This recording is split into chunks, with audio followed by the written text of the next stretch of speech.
for the House to be able to commence its business, and this is as provided for by the House Standing Order number 34.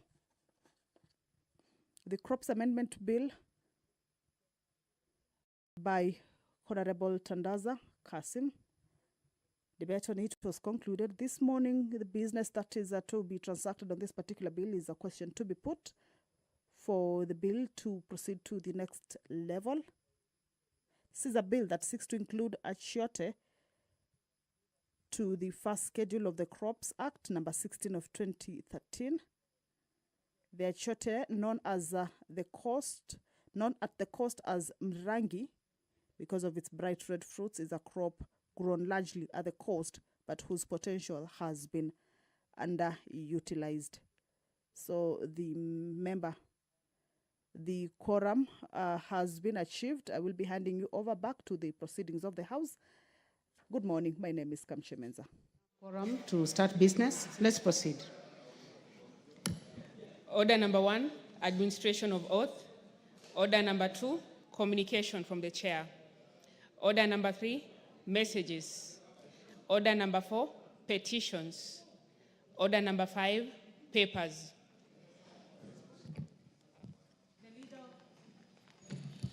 Thank you very much, Honorable Speaker. Honorable Speaker, I beg to lay the following papers on the table of the House today, Tuesday, December 3rd, 2024, in this morning's sitting, Honorable Speaker. Reports of the Auditor General and financial statement for the year ended 30th June 2024 and the certificates therein in respect of EPC, turnkey construction of 5 foot bridges and T-Mall flyover on Mombasa and Langata roads, project loan credit number KEN 01001 and KEN 02001/19, Kenya National Highway Authority, infrastructure finance and public-private partnership projects, additional financing, IDA credit number 6121, KE, National Treasury, Vijana Vuka na Afya Youth Program, grant number 201367465, State Department for Youth Affairs, State Department for Youth Affairs, promotion of youth employment through scholarships, Phase 2, Wings to Fly. 4, project number BMZ, number 2018-67399, State Department for Basic Education. Kenya ETF reporting program to the UNFCCC project, State Department for Environment and Climate Change. Combating poaching and illegal wildlife trafficking in Kenya through integrated approach, credit number 001-08406, State Department for Wildlife. Integrated health and environment observatories, and legal and institutional strengthening for the sound management of chemicals in Africa, Africa Chemobs, grant number AFR Chemobs, project C 072017 and 2017, State Department for Environment and Climate Change. East African Portland Cement PLC, financing locally led climate action program number P173065, credit number IDA 6980KE, grant agreement number TFO B6810KE, National Treasury. Provident Fund, National Treasury. Last Mile Connectivity Project I, loan number 21001-500-32195, Kenya Power and Lighting Company, PLC. Kenya Off-Grid Solar Access Project for Underserved Counties, IDA CR number 6135KE, Rural Electrification and Renewable Energy Corporation. Kenya Electricity Modernization Project, IDA CR number 5587KE, Rural Electrification and Renewable Energy Corporation. And finally, Honorable Speaker, the Council of Legal Education, Staff Car Loan and Mortgage Scheme. I thank you, Honorable Speaker, and I beg to lay. Thank you very much, Majority Leader. We have a paper by the chairperson, to be laid by the chairperson, Departmental Committee on Finance, International Planning. I understand that it has not been approved by the Speaker, so that one will wait. Next order. Order number 6, notices of motion. Order number 7, questions and statements. Order number 8, motion. Report of the Committee of the Whole House on the Cooperative Bill, National Assembly Bill number 7 of 2024. Question to be put and third reading.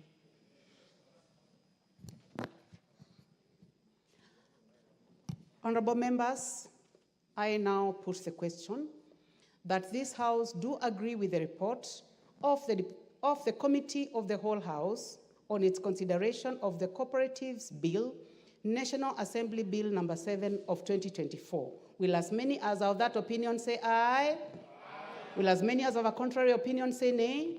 There is have it.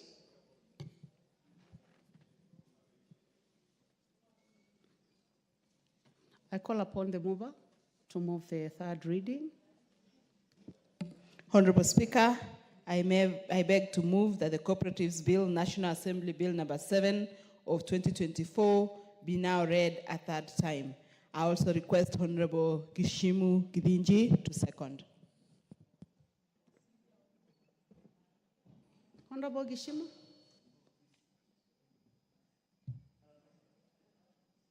Please trace the Honorable Gishimu.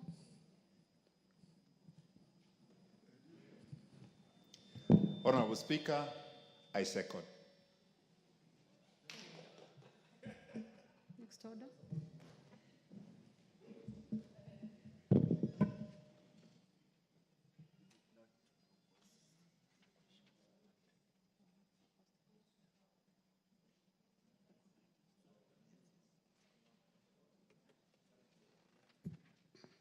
Honorable members, I now propose the question that the Cooperatives Bill, National Assembly Bill number 7 of 2024 be now read a third time.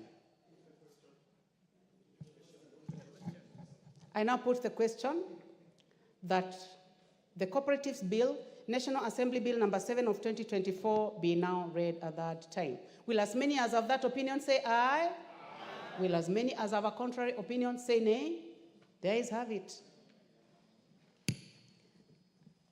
A bill for an act of parliament to establish the office of the Commissioner for Cooperative Development at the national level of government and the office of the County Director for Cooperatives in each county government to provide for promotion, registration, and regulation of cooperatives, to provide for intergovernmental cooperative relations, and for connected purposes.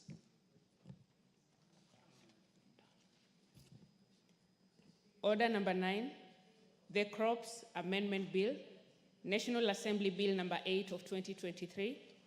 Second reading, question to be put.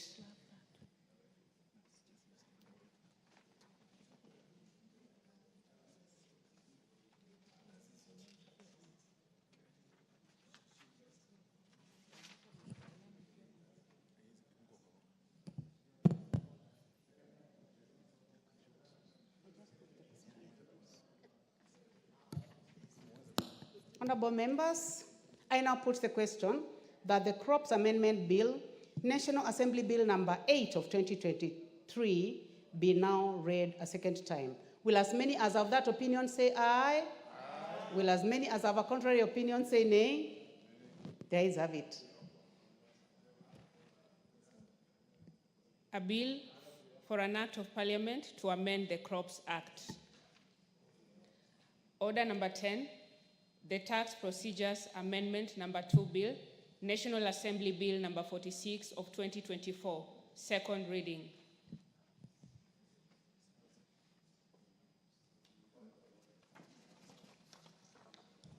What is out of order, Honorable Dr. Nikal? Chair, this is an extremely important bill and is coming before us rightly. But up to now, we do not have the committee report on this.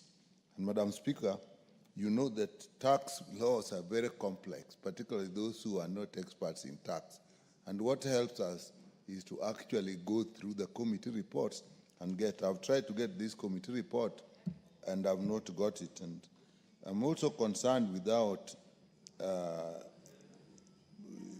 really getting ahead of the order paper, that even the next one that is coming is also a very important one, and I don't know whether the report of that is also available. And Madam Speaker, you know, these are bills that have to do with the tax and some of the issues that we have had problems before. I would have liked that these reports actually be made available to us. And I'm also concerned of the quorum in the House. I'm not raising a quorum issue, but if we will go through this bill quickly and go to the next one quickly, we'll have passed very, very crucial bills with very minimal participation from members. So, Madam Speaker, I would like to have your guidance on this.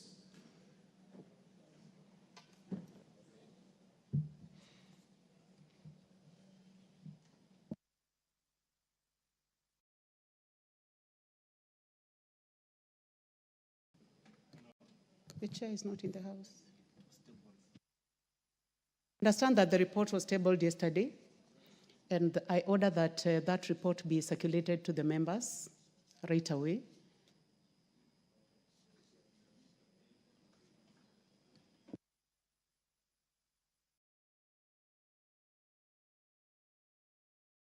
Majority Leader, please approach the table. Honorable Osoro, please approach the table.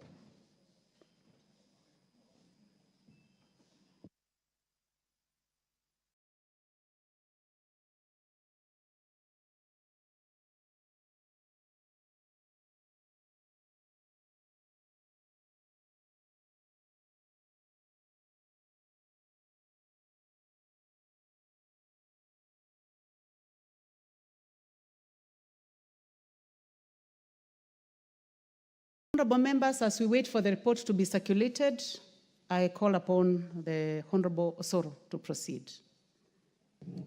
Thank you very much, Honorable Speaker. Honorable Speaker, in line also with your directions and in line with what Honorable Nyikala has raised, I wish to confirm that the report was actually tabled last evening, and like you've ordered that it be circulated, that is quite in order, although Honorable Nyikala, I think he had actually stepped out, and also to inform him that we are actually discussing the bill and not the report, but we are well guided as far as the circulation is concerned, Honorable Speaker. So, Honorable Speaker, I beg to move that the tax procedures amendment bill number 20, bill of 2024, the National Assembly bills number 46 of 2024, be read for the second time, Honorable Speaker. And the bill, Honorable Speaker, was published on 1st November 2024 and was actually read for the first time on 13th of November 2024, and thereafter it was committed to the Departmental Committee on Finance and National Planning for consideration and tabling in the House. Honorable Speaker, I wish to give the overview or the general overview of what really this bill, the proposed amendments contains, Honorable Speaker. And I will start, Honorable Speaker, with the clarity on the form, the nature, and the contents of the electronic tax invoice. The electronic tax invoice, Honorable Speaker. Honorable Speaker, looking at the clause 2 of the bill, it seeks to amend the section 23A of the Principal Act by inserting a new subsection 2A to clarify the information required on electronic tax invoice. This also mandates that such invoices should contain the following information, Honorable Speaker: the designation tax invoice, the name, the address, and the PIN of the supplier, and if available, Honorable Speaker, the same details for the purchaser. That is what this particular clause seeks to clarify. Number 2, Honorable Speaker, it also requires the inclusion of the tax invoice serial number, issuance date and time, supply date and time, if different, description of the supply, including, of course, the quantity or types of services, and the details of any discount applied, consideration for the supply, tax rate charged, total amount, and any other information. Mr. Speaker, in order to address the challenges posed by small businesses that small businesses face and the small-scale farmers, this bill also seeks to insert a new subsection 3A.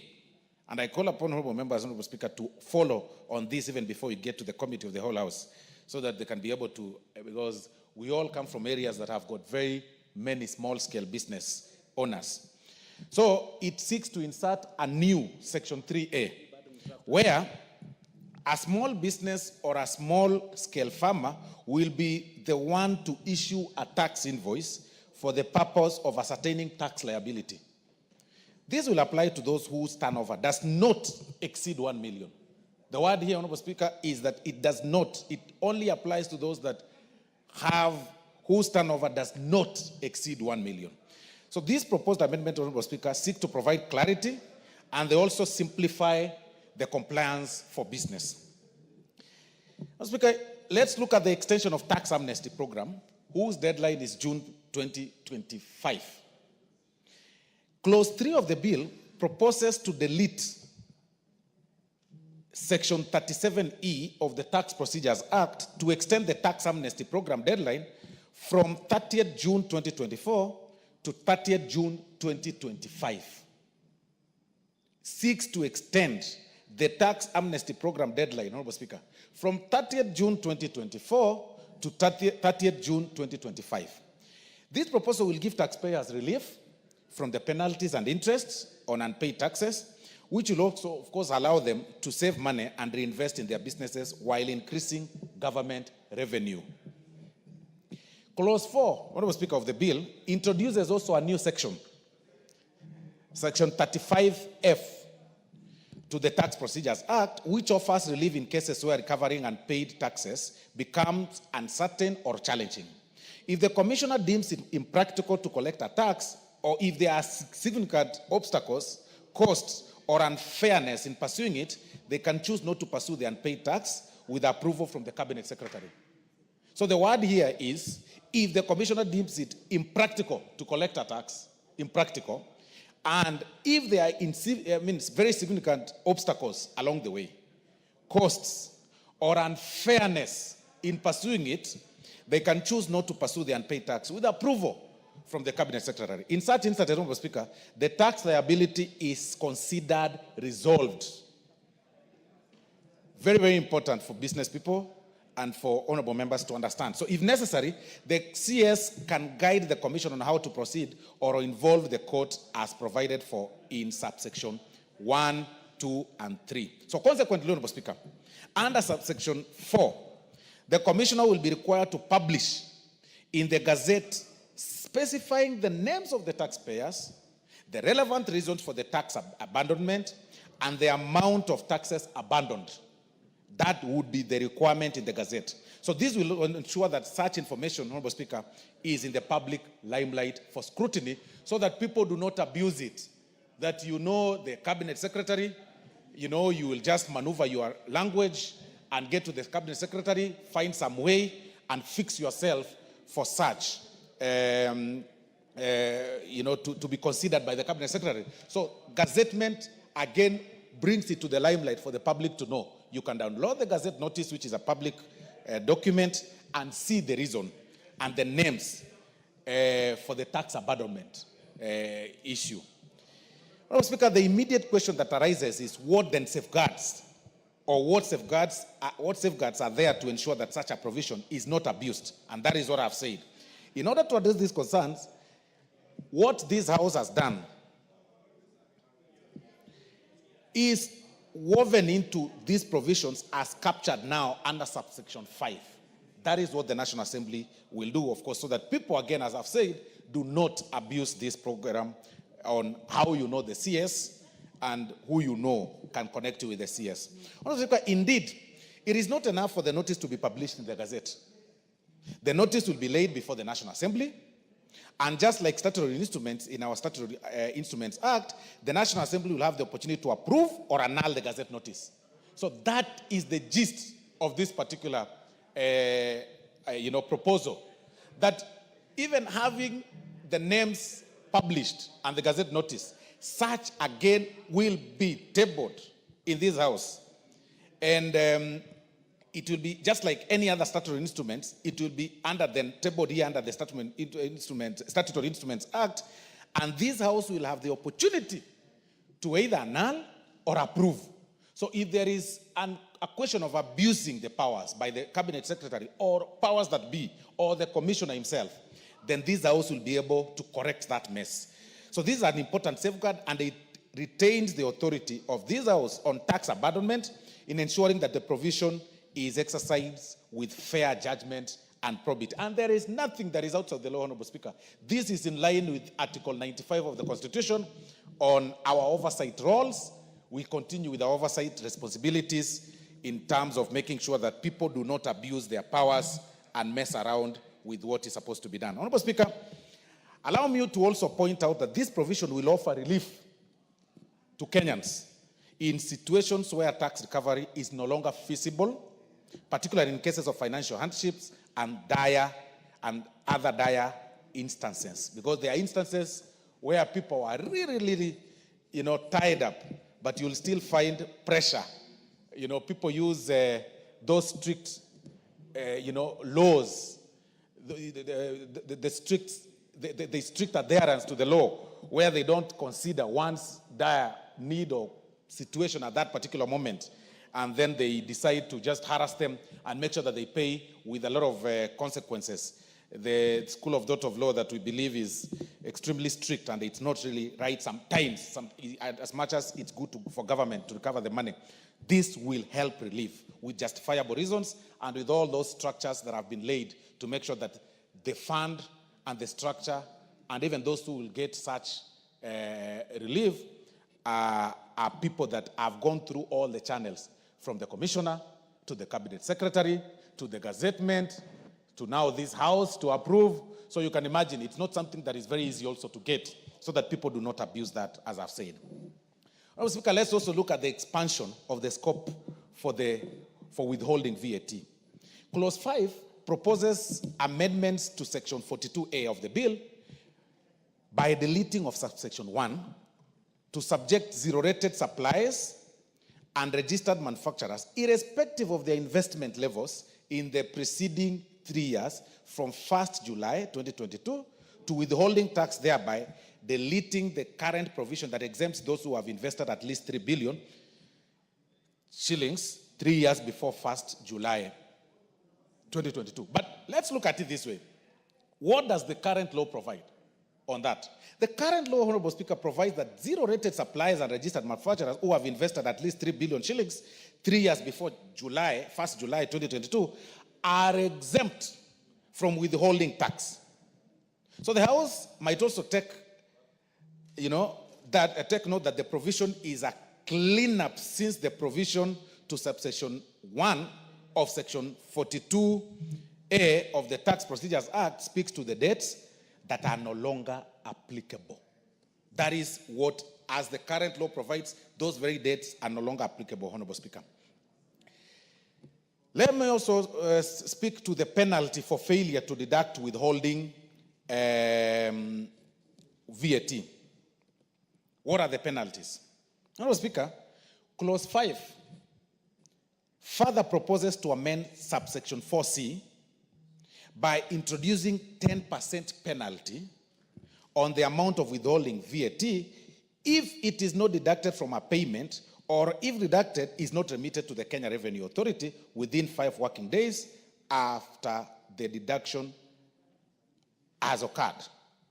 Within 5 working days. So the penalty, Honorable Speaker, here that seeks to be amended, or rather to be introduced, is subsection 4C, 10% penalty on the amount of withholding VAT.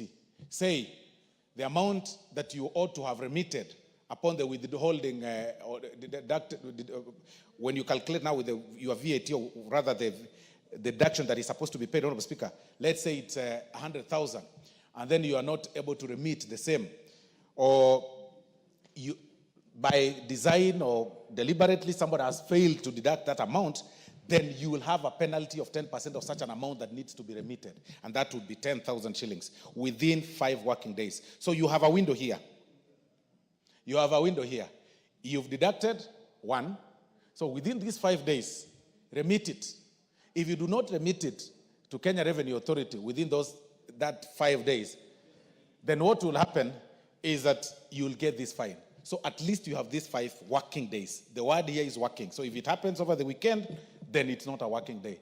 You'll then have that holiday of an extra 2 days and makes it 7 days. So it is very important for this house to note that Clause 5B of the bill seeks to change the penalty from a criminal one, as it is, to an administrative offense. Because as the law is currently, Honorable Speaker, it criminalizes it, and it comes with retributive natures. Why would we seek to place punishments in issues that can be handled administratively? We can actually raise more funds from that, instead of punishing you. Some people consider punishments which are not monetary or pecuniary in nature as the best. But then now this amendment then seeks to create or to change the penalty from criminal, making it criminal. We should not criminalize the question of remittance of taxes. We should find a way, and that is why this procedure rules, Honorable Speaker, maneuvers a language to make sure that we meet at a common ground of understanding from both sides, the taxpayer and the tax collector or the taxman. So therefore, cases on failure to withhold tax or remit withheld tax would be resolved more quickly and directly by the tax authorities, making it easier to settle tax disputes. This also helps to cure the question of unnecessary bribery. Because you already know that you haven't remitted the withholding, the VAT, and you know it's criminal, what then most people do, the rogue business people who want to evade taxes do, they find a way to bribe the investigative agencies so that they are not investigated. So government loses, and this percentage or rather this amount ends up in people's pockets. We have provided a provision where you have 5 days to remit, 5 days to deduct, and it makes it easier. You will either be, you'll pay the 10% within this period of time if you do not either remit or deduct or deduct and do not remit, or failure to deduct, Honorable Speaker. So let's look at the refund period, Honorable Speaker, for the overpaid taxes. Honorable Speaker, Clause 6 of the bill proposes to amend Section 47(1)A of the Tax Procedures Act to give taxpayers the option to apply to the Kenya Revenue Authority to offset overpaid taxes against outstanding tax debts and future tax liability, or to request a refund of the overpaid amount. For income tax, for example, Honorable Speaker, taxpayers can make this application within 5 years from the date the tax was paid. For other types of taxes, the application must be made within 6 months from the date of overpayment. For income tax, Honorable Speaker, it is 5 years. For any other type of tax, Honorable Speaker, it must be made within 6 months. So the deal here is the income tax. 5 years. 5 years, you have such for refund, Honorable Speaker. And under the current provision, we need to compare. You'll realize that taxpayers, under the current act, the Tax Procedures Act, taxpayers can apply for a refund of overpaid taxes, except, this has an exception, with an exception of value-added tax within a period of 5 years. Just VAT within a period of 5 years. So the proposed amendment, Honorable Speaker, under subsection BI seeks to change this by limiting the 5-year period for refunds to income tax only. Income tax only for 5 years. The rest of the types of taxes, 6 months. Subsection B2, Honorable Speaker, provides that all the other types of taxes, the amendment introduces a new short limit of 6 months to apply for a refund, so that you do not, somebody does not hold your money for such a long period of time. All the other taxes, government will not be holding your money for all that period of time, Honorable Speaker. You have now 6 months. Within 6 months, make an application. Of course, except for the income tax. So, Honorable Speaker, at least the 6-month limits for refund apply only, at present, it only applies for the VAT. Now that will change under the new proposals of the tax procedure bill. So let's also look at the integration of the electronic tax system with the data managing reporting system. Honorable Speaker, Clause 7 of the bill seeks to amend Section 95A of the Principal Act by inserting a new Section 1 that seeks to authorize Kenya Revenue Authority to require businesses and financial institutions to integrate the electronic data management and reporting system with the electronic tax system for the submission of electronic documents and transaction data as provided for under subsection 1A.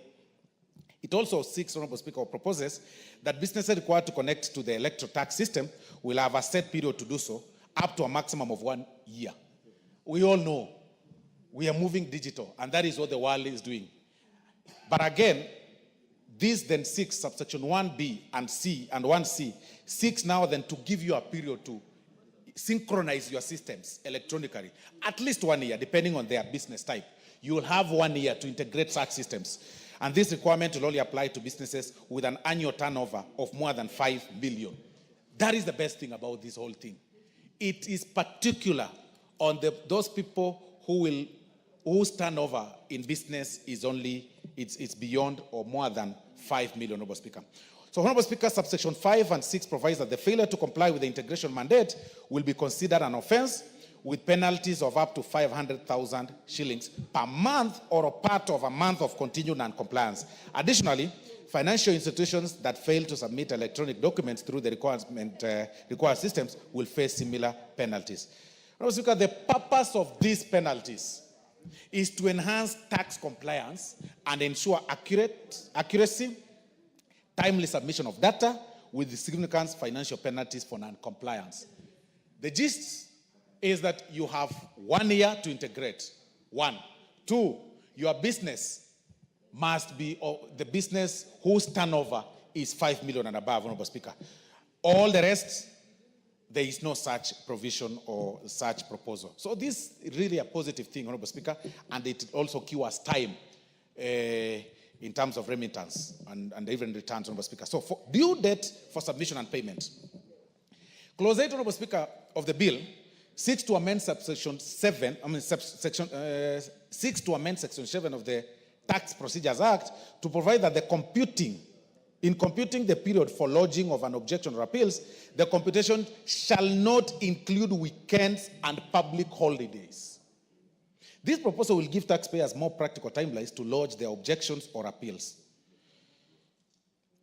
What is it seeking to do, Honorable Speaker? It seeks to amend the penalty to late submission and failure to submit returns by an export processing zone enterprises from 2,000 per day to 20,000 per month. That would be the penalty. That will be the penalty. But what is the positive in this whole thing for business people? It is the computation, not then now including, it will not be including the weekends and public holidays as currently is. That is a positive, a very, very good thing, so that you have such timeline to lodge your complaints within very practical timelines, Honorable Speaker. Now, Clause 9 seeks to amend Section 83, Honorable Speaker, of the Tax Procedures Act to change the penalty structure for export processing zone, which is EPZ, that failed to submit their required returns under Income Tax Act. That is straightforward, and I think, Honorable Members, when they'll be retiring to ventilate and look at this bill, they will be able to understand. So currently, these enterprises face a penalty of 2,000 Kenya shillings for each day they fail to submit their returns. The proposed amendment would instead impose a penalty of 20,000 shillings per month or part of the month of failure if the failure continues. Look at that. Currently, it is 2,000 per day. What does it seek to do? Because there could be challenges for late submission, and payment. And instead of penalizing you and punishing you and even making things harder for you, you then now have a month. If it's within a month, you'll then remit 20,000. If it's within every day, if as it currently is, it's actually 2,000 per day. That makes it very expensive, makes it very, very expensive for now as it is, and this will ease the burden by the taxpayer. What are the requirements, Honorable Speaker, of a KRA PIN for registration of employees working remotely outside Kenya for Kenyan employees? Honorable Speaker, this is the final part as we get to the conclusion, almost as we come to the conclusion of this bill, Honorable Speaker. Clause 10 of the bill seeks to amend the first schedule to the Tax Procedures Act to provide that the registration of an employee who works remotely outside Kenya for an employer based in Kenya must include the requirement for the employee to have a KRA PIN. Consequently, such employees, even though they work outside Kenya, will need to obtain a KRA PIN for tax purposes related to their employment within a Kenyan employer. This requirement ensures that these employees are registered with the Kenya Revenue Authority and are compliant with tax regulations, regardless of their physical location outside the country. We all know what the PIN does. We all know that really you can't even transact on your own private transaction, including buying a car when you come to this country, buying land, or anything that you want to purchase without a KRA PIN. This also helps in as much as you are in such country and you're working remotely, just have that KRA PIN. Whenever you want to transact in anything, including even having a bank account and anything that you want to engage in, it will be very easy for you. And that is what Clause 10 seeks to do. So, in conclusion, Honorable Speaker, allow me to state that the whole essence of our Tax Procedures Act is to harmonize and consolidate the procedure rules for the administration of our tax laws. This is what this bill seeks to achieve. But there is more, Honorable Speaker. It clarifies our processes and procedural rules and goes further to extend tax amnesty. Like we've said, it really extends the tax amnesty, like I've earlier mentioned, clarify the tax abandonment, because as it is right now, it's not really clarified, and it's not really very, very clear.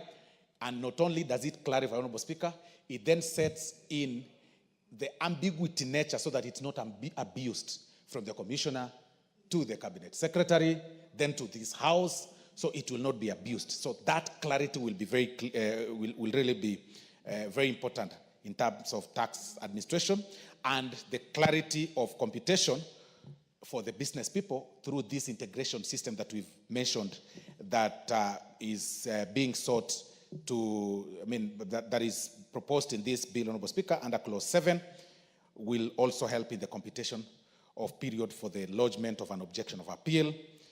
And it is for these reasons, Honorable Speaker, and several others that honorable members will be going through, that I urge this House to support this bill.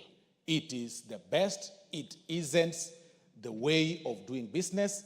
It decriminalizes the question of remittance of deductions, so that you have such a period to have, to remit the deductions, and then it's actually a win-win for the taxpayer and the the Kenya Revenue Authority, because it is actually an obligation for all Kenyans to remit taxes, because it is the only way we can develop our country. We can't be demanding. On one point, you are demanding for development. On the other point, you are saying you want free primary education. You want an integrated system of bursary payment. You want roads. You are talking about stalled projects. You are talking about, electricity. You're talking about all those things, the health systems. But on the other part, you are saying, we don't want to pay taxes. We don't want to do this. We are being punished, all those kind of things. So it is actually a sign of patriotism to remit taxes and to pay taxes. And this particular bill of the procedure rules, Honorable Speaker, makes it very easy.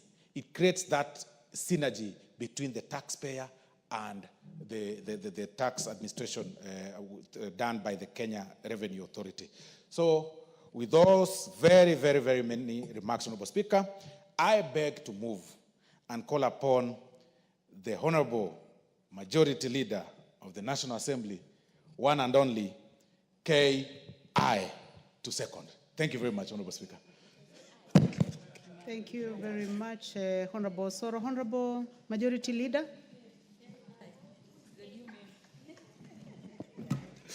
Thank you, Honorable Speaker. K.I. is Kimani Ichung'wah, Honorable Speaker. I hear members asking, who is that? Honorable Speaker, I rise to second. And just before I begin, Honorable Speaker, just to re-clarify that we are debating the Tax Procedures Amendment number 2 Bill of 2024, not the committee's report, because I did hear my good friend, the Honorable Nyikal, raise the issue of the reports. And it's important also to mention that these reports, together with the business laws report, were tabled last evening around 5 o'clock. And I'm certain the Honorable Nyikal was not in the house at that time, so he may not have known, but I'm thankful that you are able to guide that those reports were tabled.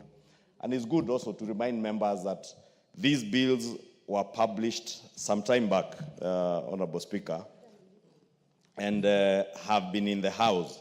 This bill has been in the House for the last month and a week. It was published on the 1st of November. So we had all the latitude to interact with the bill, and the committee only enriches what they have considered following public participation, and the reports are there. And indeed, Honorable Nyikal, if you have had the chance to go through the report and members, you'll be able to see that the public were very much in support of this bill, because this bill is addressing challenges or issues that were raised by members of the public. These bills were not just published by the National Treasury or the Leader of Majority. The bills came from a program where the National Treasury began with calling for views from members of the public on the tax regime in Kenya, how they would want to be taxed, how they would want to be treated by the Kenya Revenue Authority and other agencies that collect taxes, levies, and fees from them. And therefore, the National Treasury, in coming up with this bill, came from a very consultative process. And you remember when CS John Buddy was appointed as Cabinet Secretary, he did commit to Kenyans that he would indeed work very hard to change the manner in which the National Treasury interacts with Kenyans. And I think at the end of August or beginning of September, the National Treasury did call for views from Kenyans. Many Kenyans submitted their views, and those views are contained in these 3 bills published from the Blues. It is from the views of the public. Therefore, even before we went back to the public as a National Assembly, because constitutionally we must carry out our public participation, the National Treasury had gone to the people, gotten their views, collated their views into the 3 bills: the Tax Procedures Amendment Bill, the Tax Laws Amendment Bill, and the Business Laws Amendment Bill, Business Laws Amendment Bill of 2024, whose reports were also tabled yesterday. And following the extensive public participation carried out across at least 6 counties in the country, and lastly, here in Nairobi at KICC by the Finance and National Planning Committee, then the reports were tabled yesterday, and members are at liberty to interact. Honorable Speaker, when I speak about these bills being about the people, you remember last year, Honorable Speaker, we were able to lose a number of provisions in the finance bill. Sorry, not last year, earlier this year in June. And top among those provisions that got lost with the finance bill were very good and progressive proposals that were helping Kenyans as they settle their tax liabilities. Honorable Speaker, the mover of the bill has gone into great length to speak to some of these issues, from the tax invoice and the requirements of the tax invoice to e-teams, and even exempting our small-scale farmers or small-scale traders from the issue of e-teams. And these are some of the things that now will be able to benefit the Kenyan people, that unlike the situation before where every other small-scale farmer, small-scale trader was required to be on the e-team system, now it gives you a threshold of the 1 million shillings that the mover of the bill has alluded to, and I don't need to repeat that, Honorable Speaker. Honorable Speaker, more importantly for me is the question of tax amnesty. You remember, Honorable Speaker, we had a tax amnesty that was expiring on the 30th of June this year. And many Kenyans, Honorable Speaker, because of the difficulties of liquidity in the country, exchequer not always being available for either the national government ministries and state departments or even for our county governments, millions of our business people are owed money by government and government agencies. And I say millions, Honorable Speaker, of our people, from small-scale traders to very big contractors. But all these people, Honorable Speaker, because they have invoiced government, they have invoiced for VAT, they are required by the 20th of the following month to settle their VAT liabilities. When they don't settle, Honorable Speaker, they are penalized. And interest is levied on the amounts that remain unpaid, for instance, on VAT. Some of them, their financial years end in June, some in April, some in September. And they're required to pay income tax.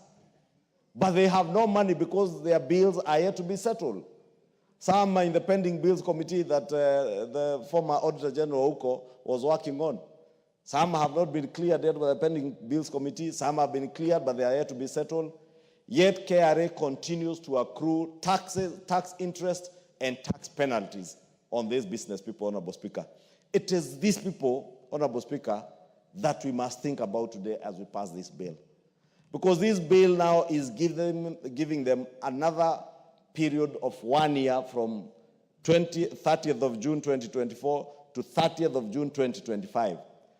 That as government agencies, as government, national government, as a county government settle their bills, then they will be able to settle their principal tax arrears or tax liabilities without having to accrue either penalties or interest.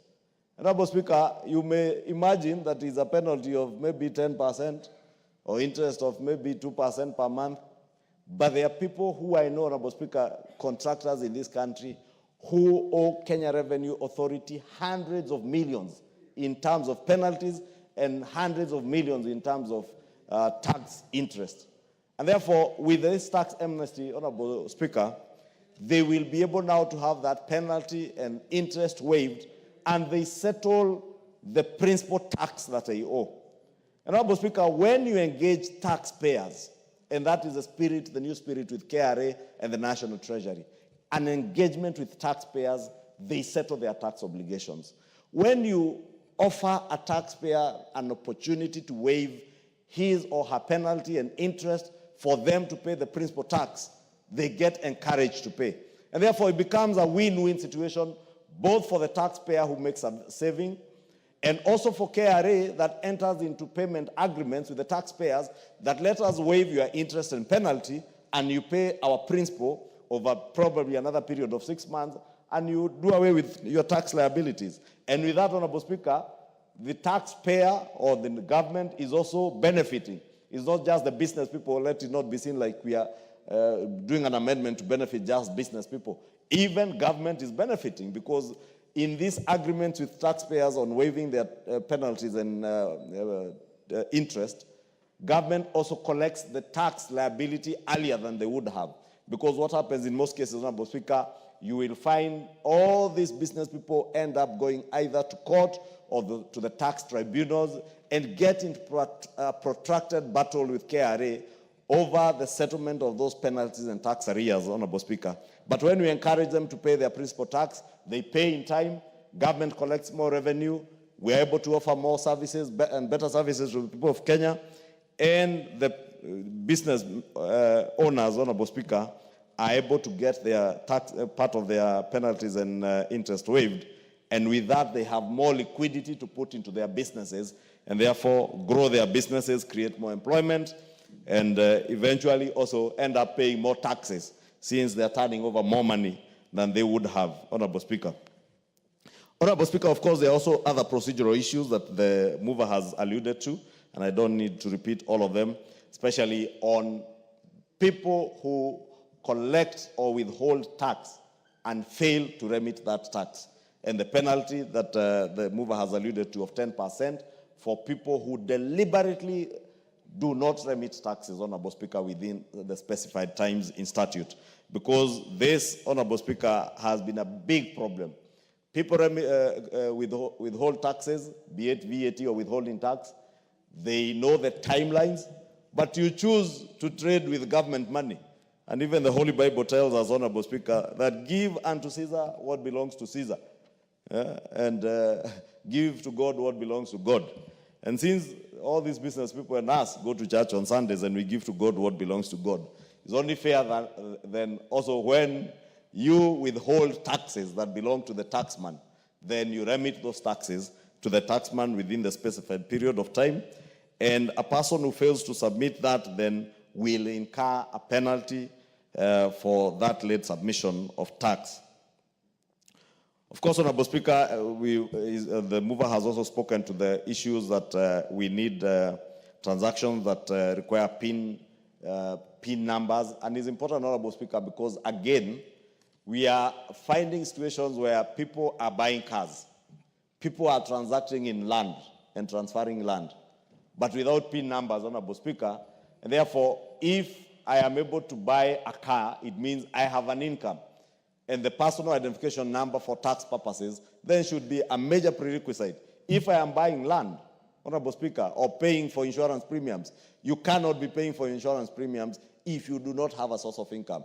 And therefore, it's one of the ways, Honorable Speaker, in enhancing some of these things to ensure that every other person who is earning an income within Kenya and outside Kenya and is a Kenyan is paying taxes, so that we continue to encourage a tax policy or a tax position, Honorable Speaker, where each and every one of us who earns an income pays our fair tax burden, so that we fairly share our tax burden and not overload some, as the case has been in the past, Honorable Speaker.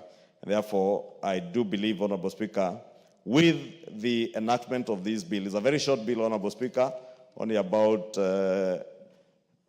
10 clauses, and Honorable Speaker, it is a very progressive bill that will help not just the Kenya Revenue Authority, but more importantly, our business people and taxpayers. And that is why it speaks to procedures, tax procedures, because I know there are those who may want the world to believe that we are debating taxation, and probably we are not very many in the House, Honorable Speaker. Even in the US Congress, even in the UK Parliament, some of these things are not discussed by a full plenary, Honorable Speaker. It is those people like Honorable Nyikal who are keen on legislating, who are usually in the House. And you know, Honorable Nyikal is always in the House. And I was just sharing with him here and telling him, you know, some of these are a little bit complex issues to do with finance, economics. There's not very many members who are keen on them. And therefore, Honorable Speaker, these bills are not just debated in plenary. The committees that have considered all these bills, the Committee on Public Finance, on Finance and National Planning, has membership that has considered that. Honorable Speaker, I've seen other committees, especially on the business laws, the Committee on Trade, and the Vice Chair, Honorable Marianne is here, she can attest to it, that the number of members of this House who have interacted with these bills are immense. Therefore, the fact that at the rise of the House, Honorable Speaker, you are about 80 of you in a House of 349 doesn't mean members have not interacted with these bills. Members have. And Honorable Nyikal knows, because I have interacted with Honorable Nyikal at the tea place, at the members' lounge. Members carry out even more detailed debate on bills outside this chamber than inside this chamber. A fact of life. Because I was in a very animated engagement just before I came in with members at the members' lounge having tea. And many who may have misconstrued what this is contained in this bill, Honorable Speaker, got to understand from that engagement. And I was impressed that members have taken their time, taken keen interest. And I do urge those of us who are here to support this bill. It's not a very detailed bill, only 10 clauses. And that is why there is nothing much more to add, Honorable Speaker. So that, Honorable Speaker, without anticipating debate, Honorable Speaker, the next bill on business laws is also very critical and crucial for us, and in a way interrelated, because these business laws are also speaking to how we help businesses to grow, how we encourage businesses to invest in this country, how we make the running of business in this country more efficient, and investors who want to come and invest in our country. Can I second? Investors who want to come to invest in our country to have a conducive environment through the business laws that we'll be following, Honorable Speaker, and therefore urge that we support this bill, as I second and urge all of you to support it, and we move on to the other bills. Thank you, Honorable Speaker. I second. Thank you, Majority Leader. Honorable members, I now propose the question that Tax Procedures Amendment Number 2 Bill, National Assembly Bill Number 46 of 2024 be read a second time.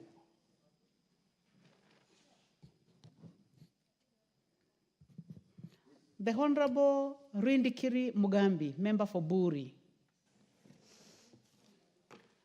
Honorable Sabina Chege, I'll give you a chance. Please, thank you, let us start with Madam the Honorable Member for Buri. Yeah, thank you, Madam Speaker. I like to support this bill because, Madam Speaker, payment of tax is everybody's obligation in this country, and because we finance our activities through the tax that is paid, there is all importance to ensure that we have an effective, efficient system of tax collection and the entire tax administration. Madam Speaker, this bill, just like it has been articulated by the mover, a tax invoice in many cases is required to have legal and compliance standards when matters of tax reporting is concerned. And that's what Clause 2 is seeking or trying to clarify. Madam Speaker, I once received an invoice of payment of tax, but don't contain references or even the office that this invoice emanated from. I was left to go to KLA, and for 3 days, I could not trace the origin of this invoice. Madam Speaker, this bill addresses that requirement that we need to have an electronic tax invoice that clarifies the content, including the details of the payer, where it is coming from, the information of the transaction, and even sometimes on e-signatures of where that bill that invoice has originated from. Madam Speaker, this bill is very important because it's going to make it easier for the taxpayers to understand what is contained and what is it that they are paying and for what period.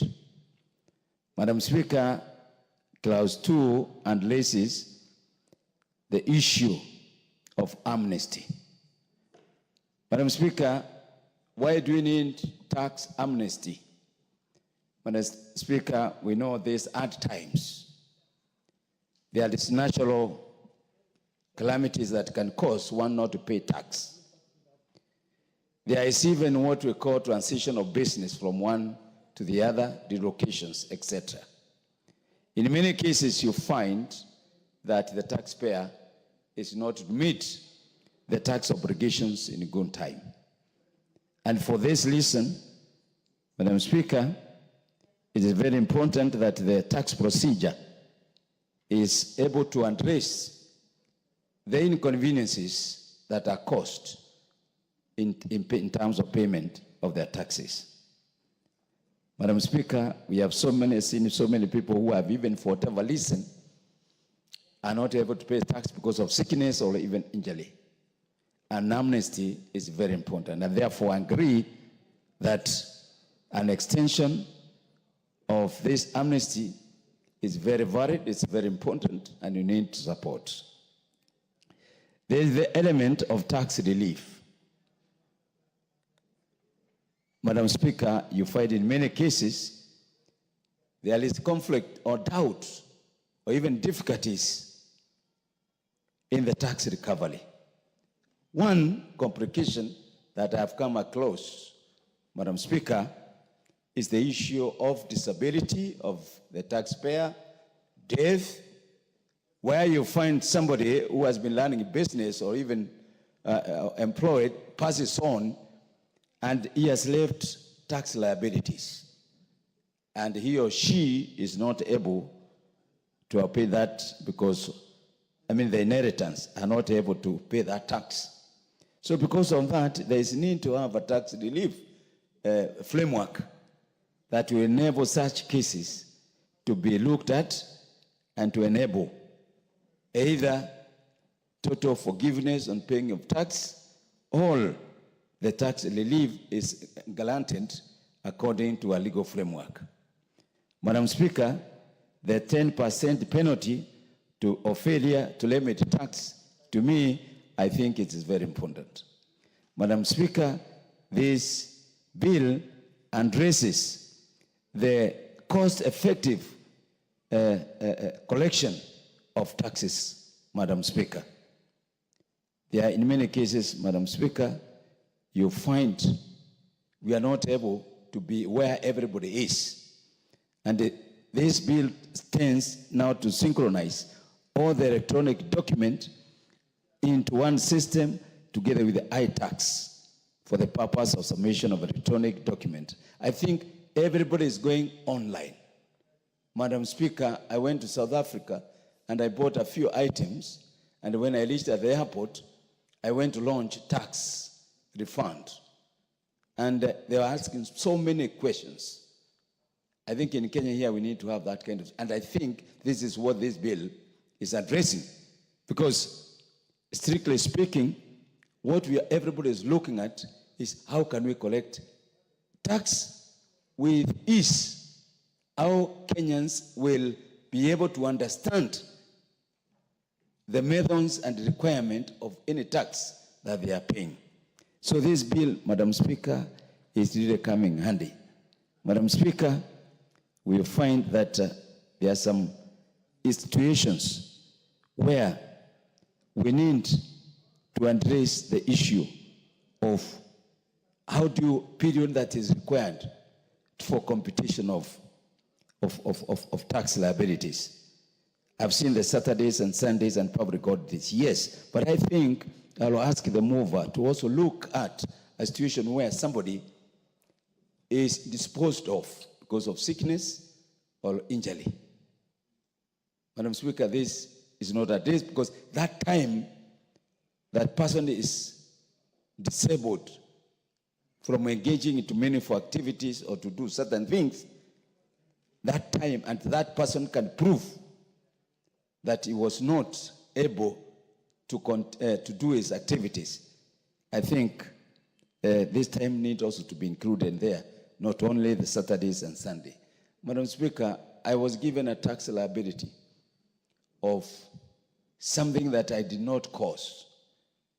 I ran a company, and instead of this putting the payment on the company's account, they put it in my account as using my PIN. They did not use the company's PIN.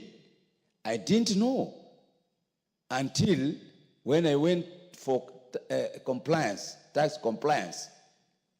I was told I owe Kenya Revenue Authority 880,000 in terms of penalties and delayed payments. Madam Speaker, this bill is addressing that. I was a self-employed person, and it took a lot of time for me to convince these people that I did not do it intentionally. Madam Speaker, with those few remarks, I say this bill is coming the right time because tax payment is very crucial in our economy. We don't need to make things difficult. We need to simplify for everybody to understand And we need the public education on the ways taxes are paid in this country. It is only the educated, like Dr. Makali, who understands this. We need to get this information to the village. And once people discover that paying tax is easy, it will not be difficult for them now to start even understanding the payment and the importance of tax. Madam Speaker, with those few remarks, I support. Thank you very much, Honorable Ndikiri. The Honorable Andrew Okwome, member for Karachonyo.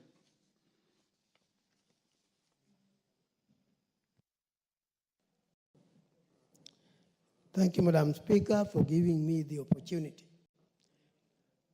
Now, I support the bill. Let me just say that from the beginning.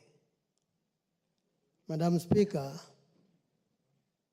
our citizens have had a lot of problems with payment of tax. And I think much of it probably was because of the procedure that was being adopted for payment of tax.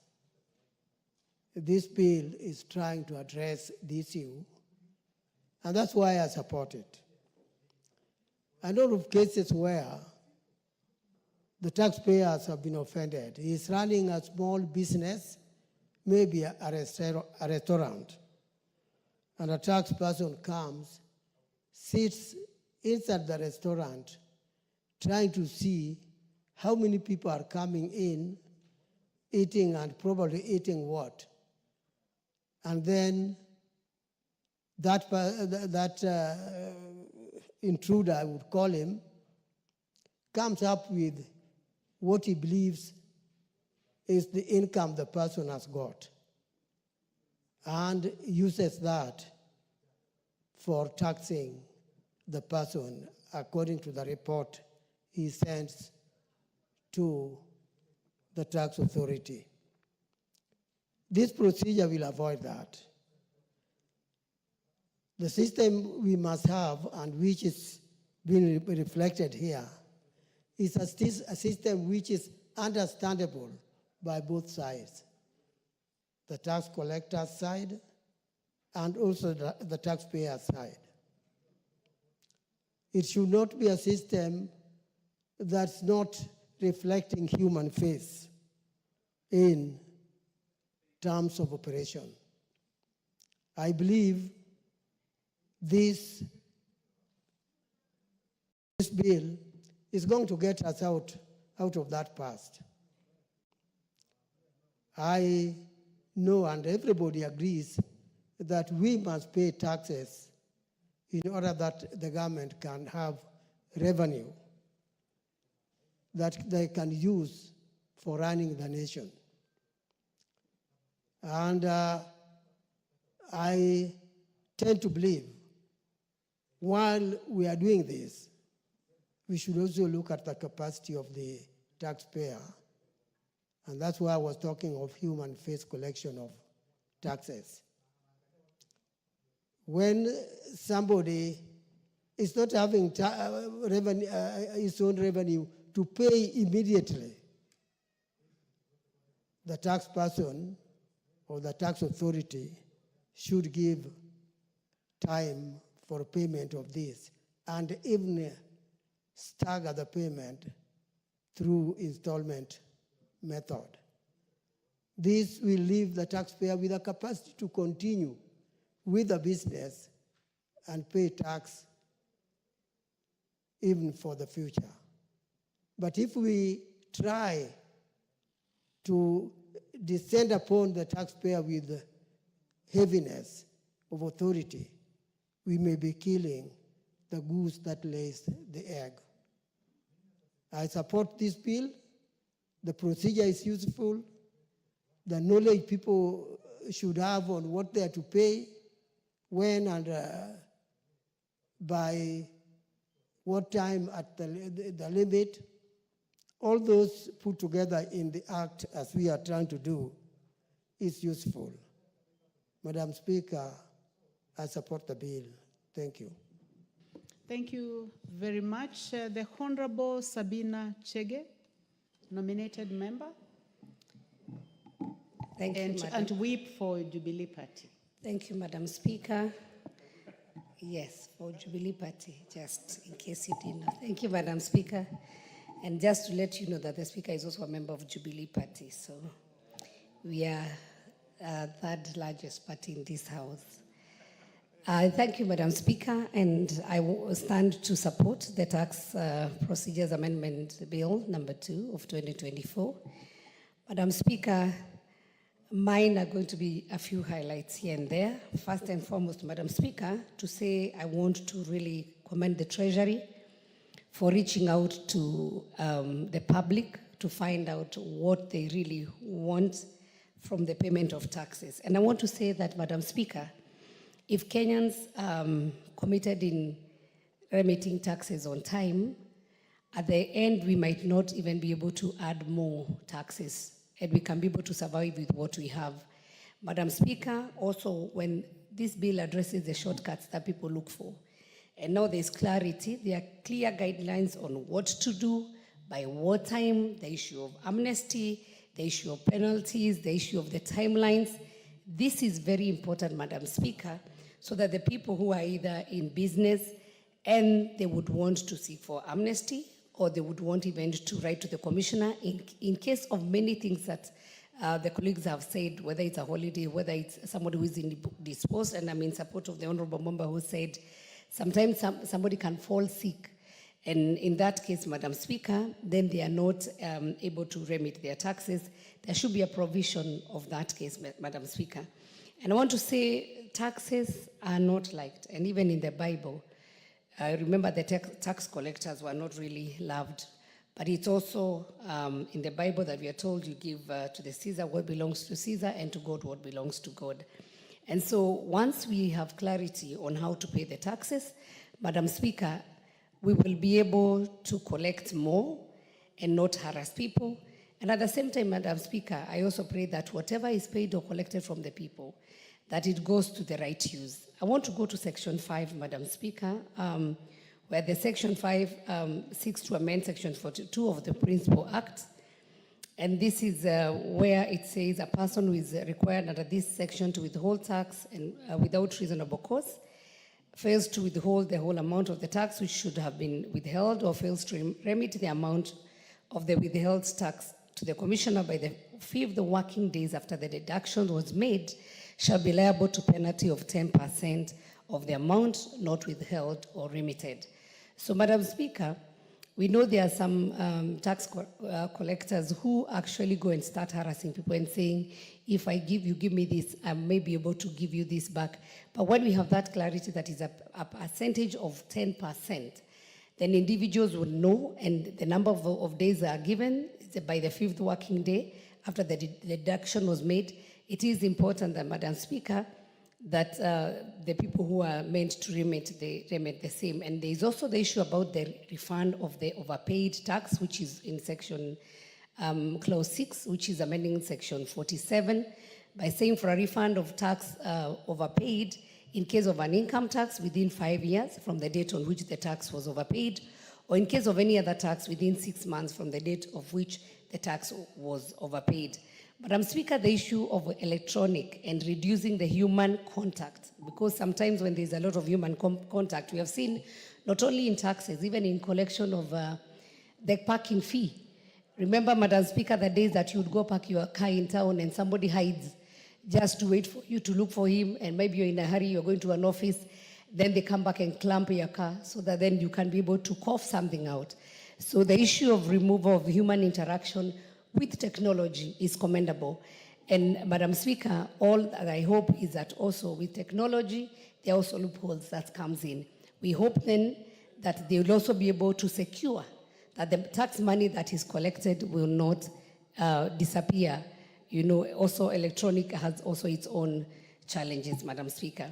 The last one I want to comment about, which I really recommend, and this is very important for the taxpayers, is about the transaction for which a PIN is required, and why every Kenyan, especially who is of age, need a PIN. And it is important that people know if you want to register a title or a stamping of instruments, you require a PIN. There's approval of development plans for anybody who wants to build and payment of water deposit. You can imagine how many Kenyans pay water. It is important for Kenyans to know that the first schedule, it's giving clarity on transaction on which a PIN will be required. There's the issue of registration of a motor vehicle, transfer of motor vehicle and licensing of motor vehicles, registration of business names, registration of companies, and this also now addresses, Madam Speaker, I think 2 days or last week we had the issue of the startups, where we're also encouraging our young people to come up with startups, and we're coming up with how they can be able to be assisted. So it is important for even our young people to know that they require this PIN, so that as you register your business name, you will have a PIN, registration of companies, underwriting of insurances, trading license, importation of goods and custom clearing and forwarding, payment of deposits from power connections. It's very important, or contracts for the supply of goods and services to government ministries and public bodies. And remember, this house also provided for a specific percentage, that is 30%, to be given to our young people and the women in this country.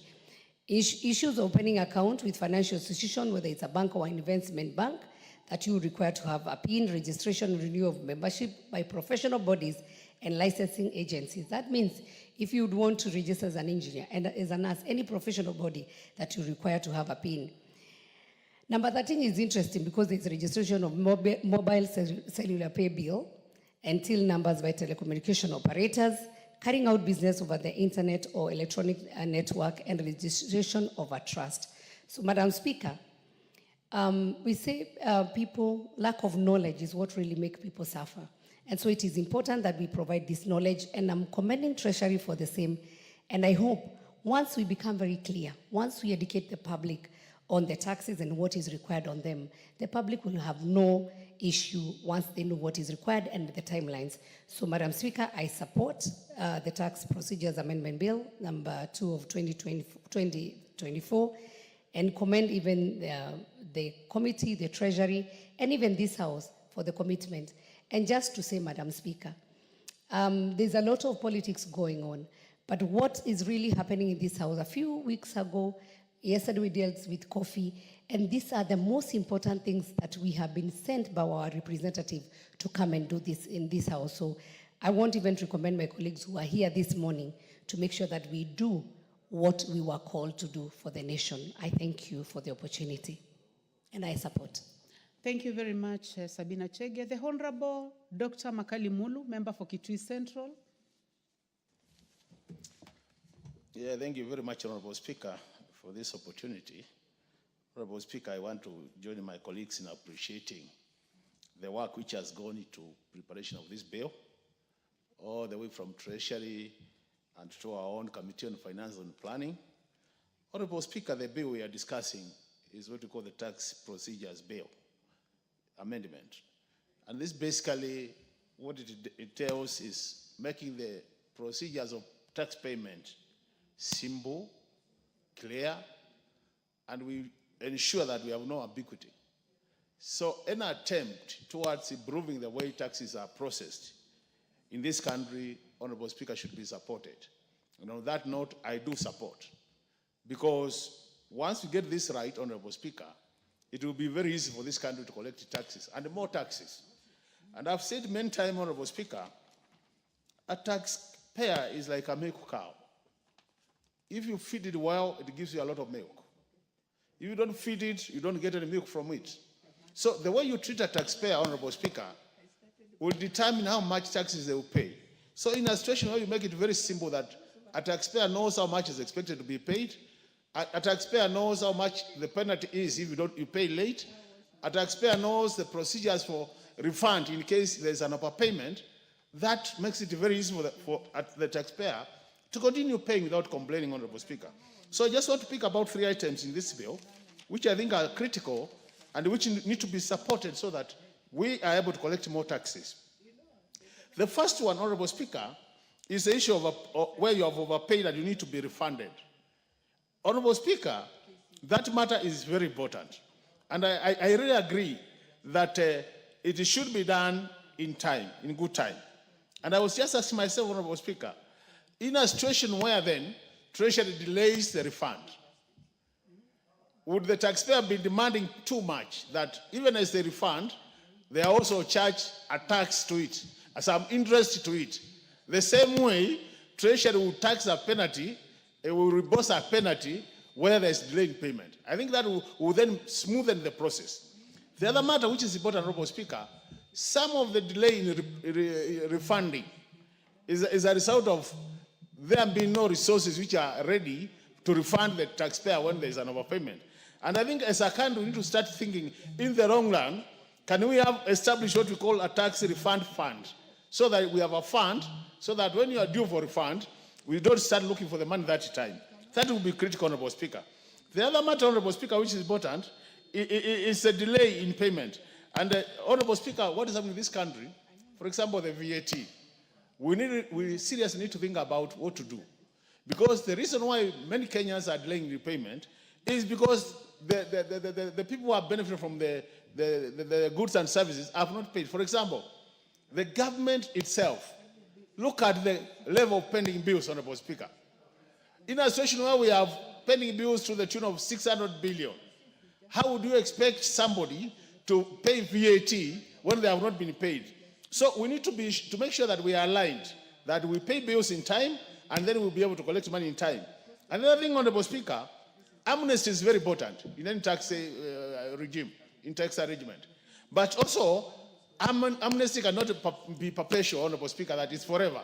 So even as we discuss about amnesty, and that's why I agree that we need to have a fixed date when people should be able to clear. Otherwise, if you leave it open, then you actually collect less because we will never pay taxes in good time. And you know the way we prepare the taxes and the tax proposal, Honorable Speaker, they are also time-bound. For example, you say in this year we'll be able to collect this. So if you are not able to have it time-bound, it means you'll be collecting even later after the time is gone, and then you cannot project well what you are likely to be collecting, Honorable Speaker. The other matter which is important, Honorable Speaker, is the issue of withholding tax. You know, Honorable Speaker, anytime you do some work, for example, consultancy, people will deduct the money from your money, and then you find that some companies or some organizations will not even remit that money to KRA. And a year or two later, you see getting a tax demand that you are not able, that money was not remitted, so you pay. So I think this penalty of 10%, Honorable Speaker, I support it. So that if you are a person who has been authorized to collect withholding tax, you should be able to remit it to Treasury in good time, so that you don't have you don't really harass the person who you have deducted the money from. My last point, Honorable Speaker, is this issue of the PIN. Honorable Speaker, you know it's good. We are saying we want to introduce the idea of PIN for Kenyans who are working remotely, people who are working remotely for a Kenyan company. That is very good. But also, I think we need a bit of clarity on this, and I wish the Finance Committee will be able to provide more clarity on this matter, because we could easily also, Honorable Speaker, punish Kenyans people who are out there, foreigners, who would want also to work for Kenyan companies. So that that matter becomes very clear. So that when I read that law, then I know that if I'm a foreigner and I want to work for a Kenyan company remotely, what are my tax demands? What is required of me in terms of tax payment? If we do it that way, Honorable Speaker, then we will be doing the best thing for this country. And as you continue to speak, I think it's a learning curve. So that any tax procedure which seems to be complicated, can we on daily basis or on annual basis continue revising so that we make the whole process of taxation simple for Kenyans? We need clarity, we need simplicity, so that at the end of the day, people will know how much to pay, and we can then grow our economy. With those many remarks, Honorable Speaker, I support. Thank you. Thank you very much, Makali Molu. The Honorable Ambassador Benjamin Langat, member for Enaimoi, also speaking for the committee. Thank you, Madam Chair, for giving me this opportunity to discuss this Tax Procedures Amendment Bill. Madam Chair, previously we used to have every tax law had their own procedures in terms of when to pay, how to pay, what documents to file, Madam Speaker.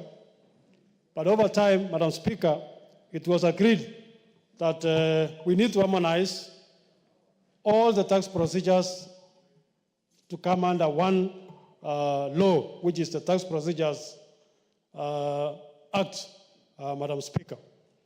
Madam Speaker, the Tax Procedures Amendment Bill, National Assembly Bill number 46 of 2024, actually seeks to simplify further and clarify further several tax processes, Madam Speaker. Madam Speaker, it provides for what should electronic tax invoice contain, again for standardization, Madam Speaker. Madam Speaker, the bill, I'm just giving a summary of what the bill provides for before I go to the details. The bill provides for extension of the tax amnesty, especially considering the previous, the last experience, where, Madam Speaker, when we gave Kenyans a tax amnesty, the Kenya Revenue Authority were able to collect 43 billion shillings in taxes which had already, it was difficult to collect at that time, Madam Speaker. The bill sets a 10% penalty for VAT withholding agents. Madam Speaker, again, if you are an agent, you are collecting money, that's not your money, you are collecting on behalf of government. Then you delay or you fail to pay. Madam Speaker, you deserve to pay even more because that's not your money. You are deducting and not remitting to the KRA.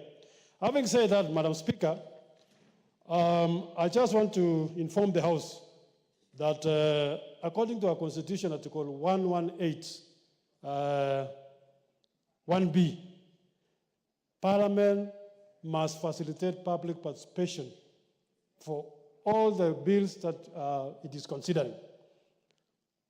And together with our standing orders 127.3 and 3A, requires Parliament that we must do public participation. And I want to inform the House, Madam Speaker, that we did a very extensive public participation as a committee. Madam Speaker, we did 6 counties out of Nairobi. Madam Speaker, in Western Kenya, where I led a team of some of my members, we went to Bungoma, Madam Speaker. We went to Siaya, and we went to my own county of Kericho, Madam Speaker. And Madam Speaker, if I just give a summary of what they say. Madam Speaker, all the places we went, they welcomed the tax amnesty extension. And Madam Speaker, I'll be giving shortly what we have discussed as a committee and what we intend to do at the relevant stage, that is the 3rd reading, Madam Speaker.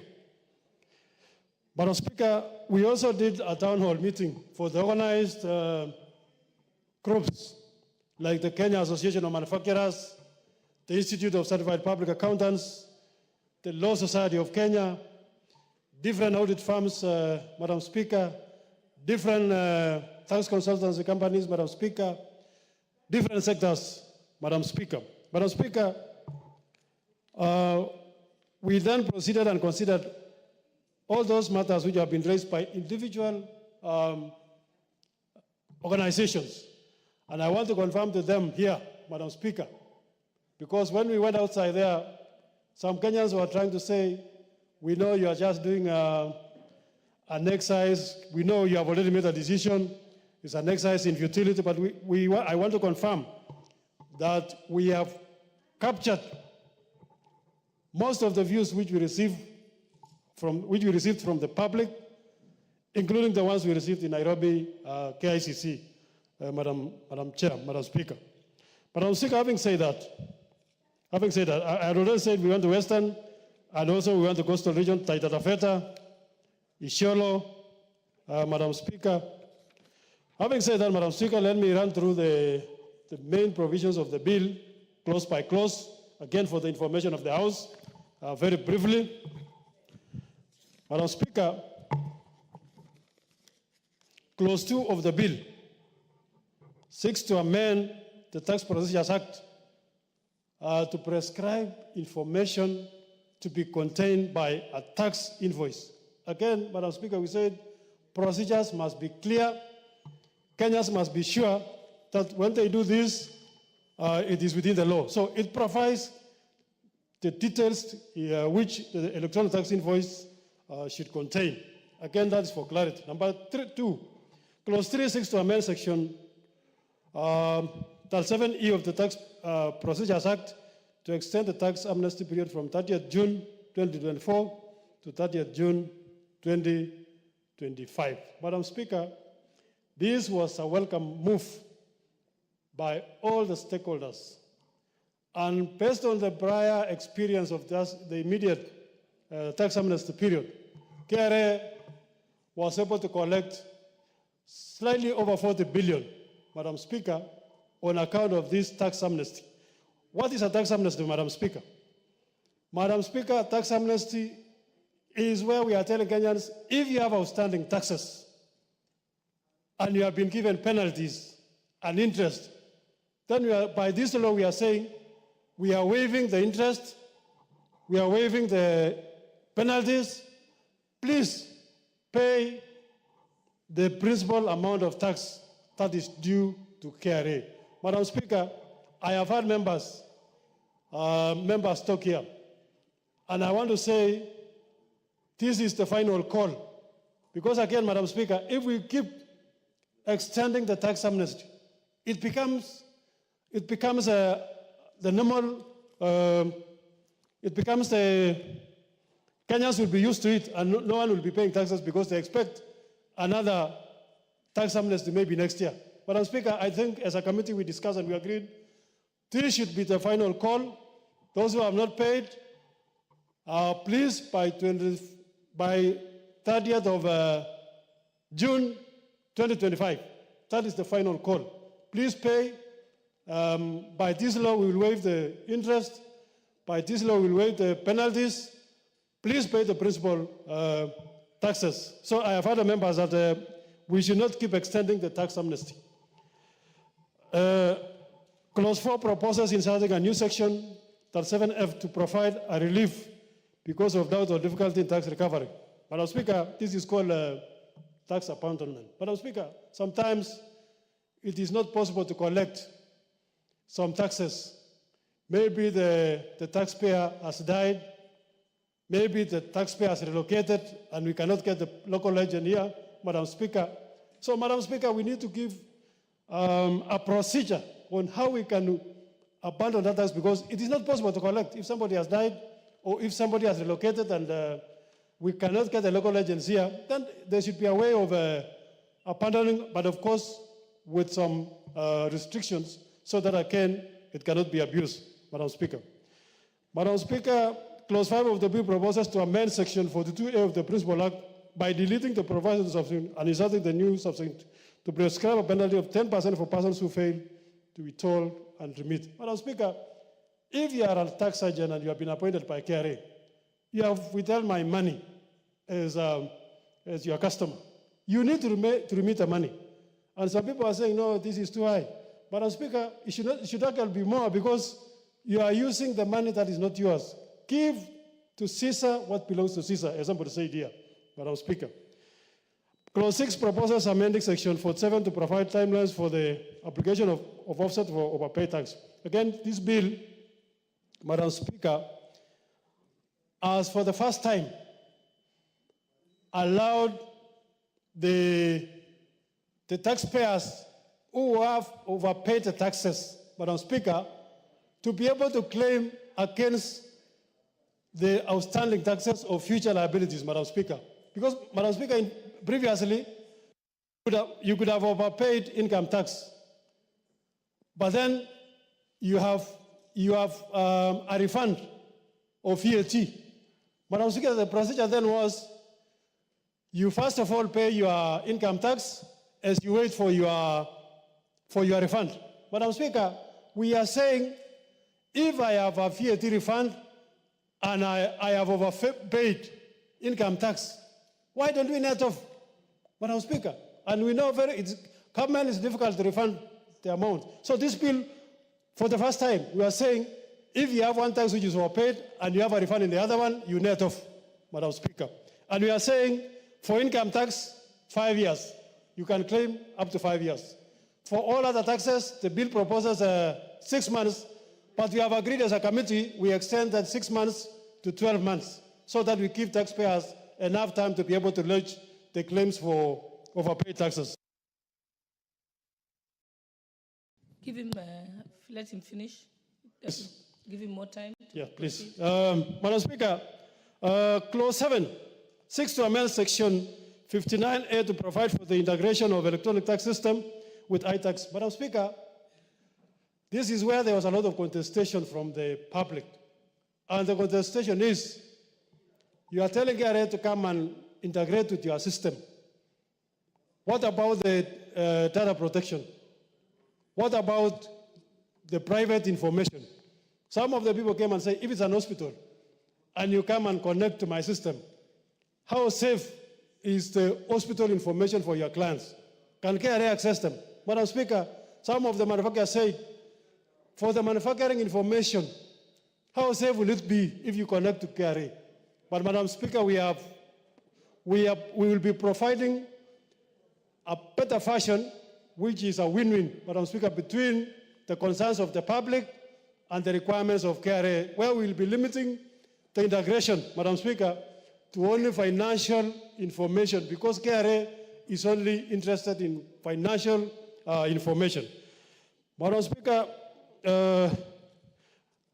clause 9 proposes to amend section 83 to provide for a penalty of 20,000 shillings per month for export processing zone enterprise that fails to submit required returns. Madam Speaker, if you are operating in an export processing zone, you are enjoying a lot of tax reliefs, and you are supposed to file returns to KRA. If you fail, you are supposed to pay 20,000 per month, but in our view, this is even less.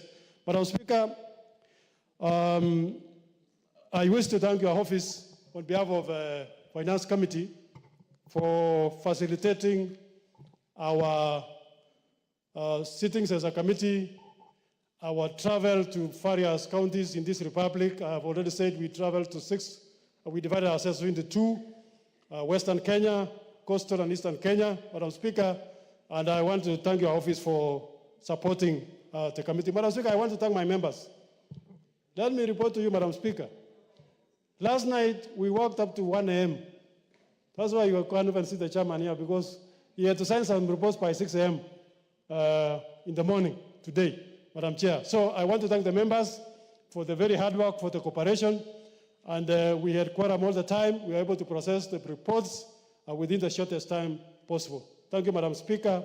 I support the bill and request the members to support the bill. We shall be bringing the necessary amendments in third reading to be able to capture what we got from the public participation. Thank you very much, Madam Speaker. Thank you. The Honorable Member for Seme, Honorable James Nyikal. Thank you, Madam Speaker, for giving me this opportunity. Madam Speaker, I also rise to support this bill.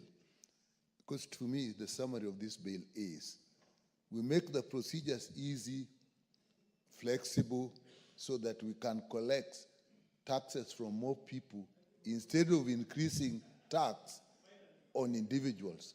So with that principle, Madam Speaker, I support this. And it really does bring this out very well. In clause 2, this electronic invoice, it actually gives you all the details so that whatever you want to follow up later is available for you.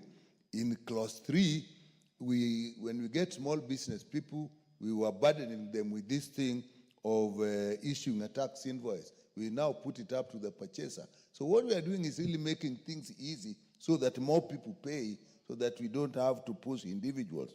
If you go to clause 3, if there is an amnesty, and I like this because it is on interest. So if it's on interest, at least that, the principal is still paid. And in clause 4, you give a tax relief where you are finding it is difficult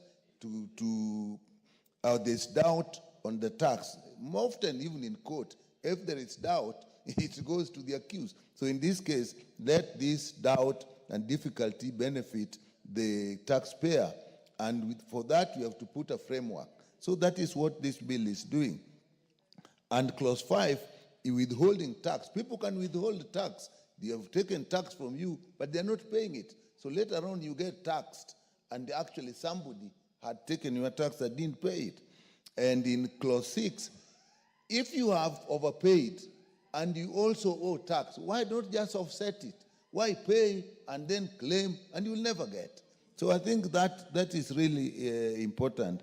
And in clause 7, when you are integrating the systems, I mean, it makes it easy to do things. So with that, Madam Speaker, I find that basically what we have done is makes things easier, more people pay, instead of getting a few people and push them to pay higher tax. Madam Speaker, what the previous honorable member did is why I was raising the issue of reports. Madam Speaker, let's get into the habit of getting reports earlier, because reports and committee members give insight in some technical areas which people can't follow. So it's not that we are discussing the report, but it also gives you even what the committee thinks, what the public thinks, and it helps us in the debate, particularly when later on you're thinking. And I also raised the issue of numbers. Madam Speaker, next time, when we're having a very important thing like this, let's limit the number of committees that are sitting. Because even me, I'm now rushing that I should go and attend a committee, and there's a very important task going on. Those are the two issues I was raising. Otherwise, I support this. The Honorable Member for Dagoretti North, Honorable Beatrice Elachi. Thank you, Madam Speaker. Madam Speaker, let me also thank and really give thanks to the committee, to the Chair of Finance, for indeed that, as I said when we were discussing the state of address of the President, that it is now when the country is calm, is coming to a calm, Madam Speaker, and we are able now to focus and see us move ahead. And I'm hoping also citizens are now seeing that in the last few weeks in this Parliament, we've been able to try to just bring what citizens have been asking. For me, Madam Speaker, one of the things I appreciate about this bill is that the Tax Procedure Amendment Act is now simplifies. It clarifies for you several tax processes. It informs citizens on how even you can do your electronic invoices. It outlines so that it brings you out of confusion. Madam Speaker, it also eradicates corruption now, because one of the things that we have had in this tax, while Kenyans are feeling harsh, they feel we have really pushed them hard. Madam Speaker, I'll give you an example, and I hope the President will look at the cities and talk to the governors of the cities. That, Madam Speaker, in Nairobi, for example, we have someone who wakes up every morning and manages the washrooms that you see across Nairobi. Madam Speaker, when I was Speaker, one washroom in Nairobi, especially in the CBDs where there's very full, floor is so full, we have a lot of people walking in. They walk away every day with not less than 100,000. And this person does not pay tax.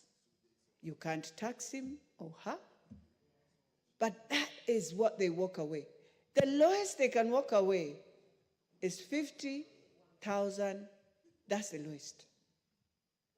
A person you see in Nairobi, in the city, doing your shoe shine every morning, that person, the owner of that, because there's a person doing the shoe shine and there's the owner of the tent. The owner of the tent is like a matatu guy. The same money a matatu leaves in the evening taking to their boss is the same money that guy will be taking and now paying and then goes home with something, no tax. And so as we bring in these bills to ensure the salaried, those who pay taxes in this country, can also have a cushion.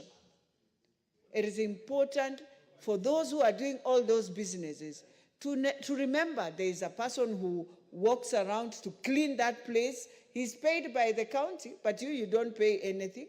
There's another person who does this. You don't pay tax. Maybe you pay the county and you assume that is the tax. No.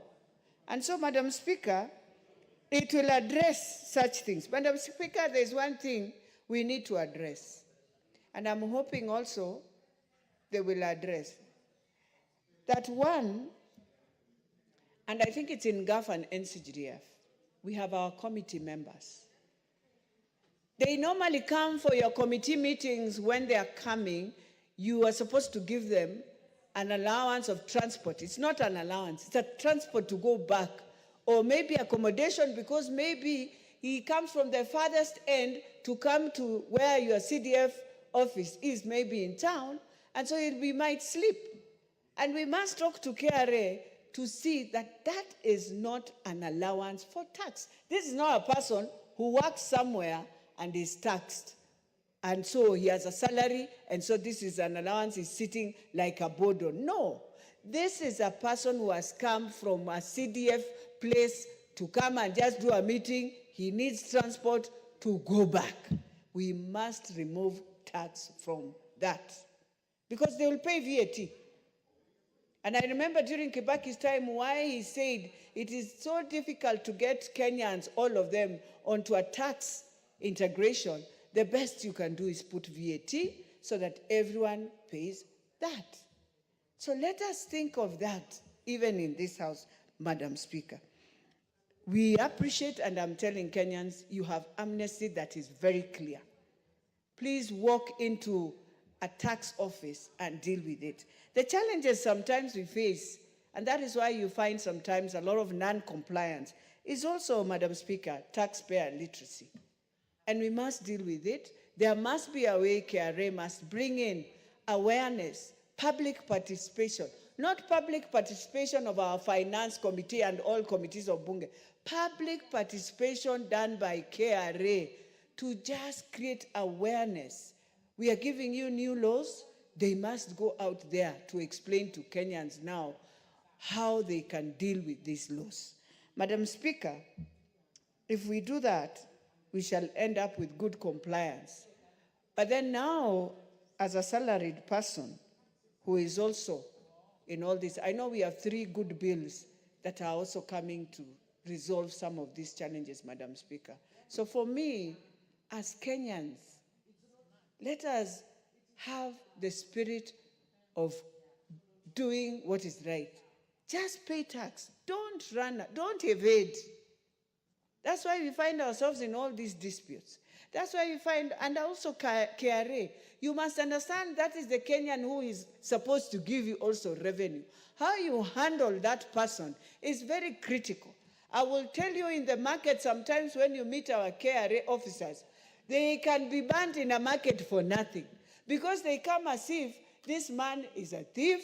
Just come knowing very well that is a Kenyan. Every day he or she will be in a market trading, and that is where you must collect your revenue. But when you come and carry all their goods, do all the manners of things I see sometimes at 4 a.m. when women and all those who are trading in markets, Ukulima, Kawangware, you find them running all over with these KRA guys. And you ask them, what is the real problem? Because when this vehicle is coming in, already you are collecting, county is collecting. So any person will not even understand that double taxation, Madam Speaker. And those are some of the things I'm hoping now we are trying to work out, and in this procedural act amendment, we will work out all those things so that women who are the highest traders in the markets will understand. But lastly, Madam Speaker, as I finalize, I've realized of late, I don't know whether government officials fear to just stand firm and give what government is doing, because some of these things, if you feel you fear, go and take a screen. Simplify the things they need to do. Let it roll there, and people will end up in the market reading, okay, put it in Kiswahili, put it in English, let them read. They will understand what they are supposed to do. Than just this thing of, it's the same as how we are dealing even, and I know we are going to a Kamkunji, Madam Speaker, but it's the same. Information sharing, communication. I don't know how we shall say this until it enters into the nerves of all the people who are working for the president. Because they are the ones who are making us, until now we have to be in Bunge and you must do public participation as you do this. I mean, because we are wondering, where are you? There are good things, there are tough things, but where are we? But as we finalize, let us, and I want to thank the Finance Committee, we have toned down the country. They can understand there are different amendments that are coming in, and these amendments will support each Kenyan to be able to pay tax. Tax for development, not tax for corruption. It is not tax for your pocket. It is tax to bring services to Kenyans for them to see what is best for this country. I support, Madam Speaker. Thank you. The Honourable Member for North Imenti, Honourable Rahim Daud. Thank you, Madam Speaker. From the outset, I support the Tax Procedures Amendment Bill. Madam Speaker, in supporting, I just want to clarify that this is not a taxation on any public. It is just the procedures which we are dealing with. Madam Speaker, I drew the attention of the Chair or Vice Chair of Finance. Section 2, Madam Speaker, where it says 2E, the time, date and time which the tax invoice was issued and the date and time which the supply was made, if it is different from the date of the tax invoice was issued. Madam Speaker, I have an issue with E, F, G, H. In that, Madam Speaker, this thing will be very difficult to implement in the sense that the ETRs, which already the business people have,